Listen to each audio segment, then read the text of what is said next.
Hi, I'm John Grisham. Today I'm going to be talking about the Innocence Project. Hi,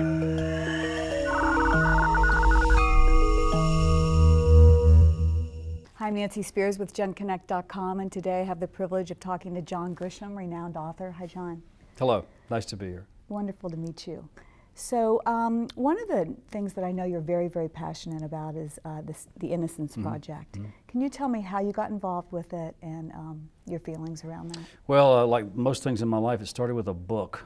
I discovered this story about 8 years ago about a guy named Ron Williamson, who was wrongfully convicted in 1988 in a small town in Oklahoma. Went to prison, to death row, and came within 5 days of being executed.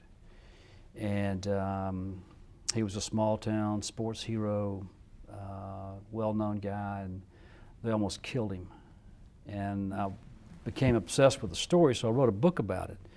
And the writing and researching of the book sort of took me into the world of wrongful convictions, and I realized how many innocent people are in prison, and that's why I'm involved now. Okay, so that book was The Innocent Man, and one of just 2 nonfiction books you've written. It is the only nonfiction. Okay. Innocent Man is the only nonfiction book. How was the process different from writing nonfiction to storytelling? Well, it was terrible because it requires so much more work. I'm not a journalist. I wasn't trained to be a reporter. I didn't know how to check facts, verify sources, all that. So I had to learn that kind of on the run by the seat of my pants. But the sheer amount of work and research was overwhelming. There were tens of thousands of documents I had to go through. And I can normally write a novel in about 6 months and just make up stuff, just make it, fictionalize it. Yeah. You can't do that with nonfiction. You got to be pretty accurate.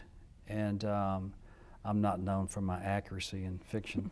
But I had to do it, and it was just a lot of painstaking research.